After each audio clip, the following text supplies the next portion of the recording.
बिस्मिल्लाहिर्रहमानिर्रहीम। आज हम रियाज़ी के चैप्टर नंबर 1 के MCQs का सलूशन देखते हैं कि वो किस तरह से सॉल्व होते हैं। सबसे पहला हमारे पास MCQs है। कालिब आपके पास सामने दिया गया 2 और 1, इसका आपने दर्जा बताना है कि इसका दर्जा कितना होता है। सबसे पहले दर्जा जानना ज़रूरी है। दर्जा क्या होता है? दर्जा ये होता है हमारे पास क्या है कि हमारे पास कतारों और कॉलमों की तादाद होती है हमारे पास दर्जा, और उसमें कतारों को हम M से शो करते हैं और कॉलमों को N से शो करते हैं। तो अब इस कालिब को देखते हैं हम। इसमें क्या है, कतार आपके पास यहाँ पे हैं, एक ही कतार है और इसमें कॉलम्स कितने बन रहे हैं? 2 कॉलम्स बन रहे हैं।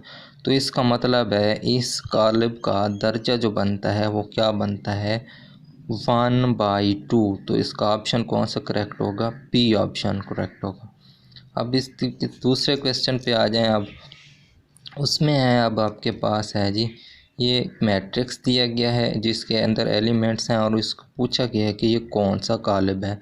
सबसे पहले हम जानते हैं कि सिफरी कालिब क्या होता है। ऐसा कालिब होता है जिसके तमाम अरकान 0 हों, और वादानी कालिब ऐसा कालिब होता है जिसके वतर के अरकान जो हैं वो 1 यानी 1 हों और बाकी नंबर 0 हों। और स्केलर कालिब ऐसा कालिब होता है जो वतरी कालिब भी होता है और उसके अंदर जो एलिमेंट्स होते हैं वतर के एलिमेंट्स, वतर हमारे पास यहाँ पे ये वाला वतर होता है ये, और यहाँ पे आप जो एलिमेंट्स हैं वो सेम होने चाहिए। तो इसकी स्केलर की डेफिनेशन यहाँ भी है।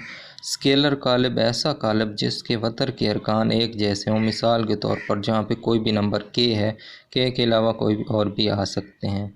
नादिर कालिब जो होता है कि नादिर कालिब की डेफिनेशन के मुताबिक ये होता है कि अगर किसी कालिब का डिटर्मिनेंट यानी मक्ता 0 के बराबर हो तो वो नादिर कालिब होता है। तो यहाँ पे हमारा जो राइट ऑप्शन बनेगा वो स्केलर कालिब का बनेगा।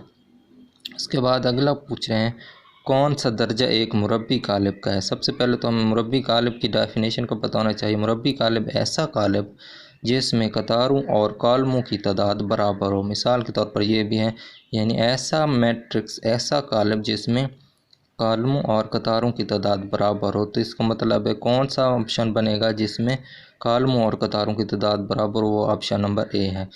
इसका मतलब है इसका ऑप्शन ए ही करेक्ट है। उसके बाद एक कालिब आपके पास दिया गया है और इसके ट्रांसपोज का दर्जा बताना है। सबसे पहले तो इसका दर्जा देखते हैं, यानी इसमें कतारों और कॉलमों की तादाद कितनी है? 3 कतारें हैं और 2 कॉलम है। इसका जो दर्जा बनता है वो 3/2 बनता है। जब आप इसका ट्रांसपोज लेते हैं, यानी जो कॉलम है वो एक पहली कतार बन जाएगा, दूसरा कॉलम दूसरी कतार बन जाएगा। तो अब इसका जो है, इसमें अब कतारें कितनी बन गई हैं? 2 कतारें बन गई हैं और कॉलम आपके पास 3 बन गए हैं। तो इसका जो दर्जा होगा वो 2/3 बनेगा इसका। और उसके बाद क्योंकि आपके पास कतारें 2 हैं ना, हम सबसे पहले कतारें देखते हैं। तो कतारें 2 और कॉलम 3 है, तो 2/3 ऑप्शन बी इज करेक्ट होगा। उसके बाद सवाल नंबर 5 पे आ जाएं। इसमें आपके पास एडजॉइंट, एडजॉइंट क्या होता है? एडजॉइंट में ये होता है कि हम इन 2 एलिमेंट्स की जगह चेंज कर देते हैं और इन दोनों की अलामत चेंज कर देते हैं। जब चेंज करेंगे तो आपके पास ये वाला बनेगा और ये वाला ऑप्शन आपका करेक्ट कौन सा होगा? ए ऑप्शन आपका करेक्ट होगा। अब आ जाते हैं क्वेश्चन नंबर 6 पे।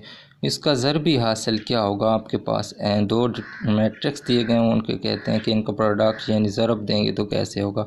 जब ज़रब दे रहे होते हैं 2 मैट्रिक्स को, आप पहला एलिमेंट लेते हैं रो का और कॉलम के पहले एलिमेंट से मल्टीप्लाई करते हैं, फिर उसी रो का दूसरा एलिमेंट लेते हैं, उसी कॉलम के दूसरे नंबर से आप मल्टीप्लाई करते हैं। तो पहला एलिमेंट जब x मल्टीप्लाई होगा 2 से तो वो 2x हो जाएगा, और जब y मल्टीप्लाई होगा -1 से तो -1 आएगा, 2x - y। इसका option number C is correct होगा। अब है आपके पास क्वेश्चन नंबर 7। इसमें आपने x की वैल्यू फाइंड करनी है। उन्होंने बता दिया है कि इसका डिटर्मिनेंट 0 के इक्वल है। तो सबसे पहले हम इसको डिटर्मिनेंट को एक्सपेंड करेंगे। डिटर्मिनेंट कैसे एक्सपेंड करते हैं? इस एलिमेंट को इसके साथ मल्टीप्लाई करते हैं और दरमियान में साइन लगाते हैं माइनस का, फिर इसको इसके साथ मल्टीप्लाई करते हैं। 2x माइनस 18 हो जाएगा, ये 2x हो गया, 6 3 दा 18, 6 3 18 बनेगा। और यहाँ आप इसको इक्वल रखेंगे, जो शर्त दी हुई थी कि 0 के बराबर रखना है। तो 2x को इधर रहने दें और 18 को दूसरी साइड पर लेके जाएं, 2 पे दोनों साइड पर डिवाइड कर दें, तकसीम कर दें, तो आपके पास आंसर कितना आता है 9। तो इसका आंसर आपका ऑप्शन नंबर ए करेक्ट होगा।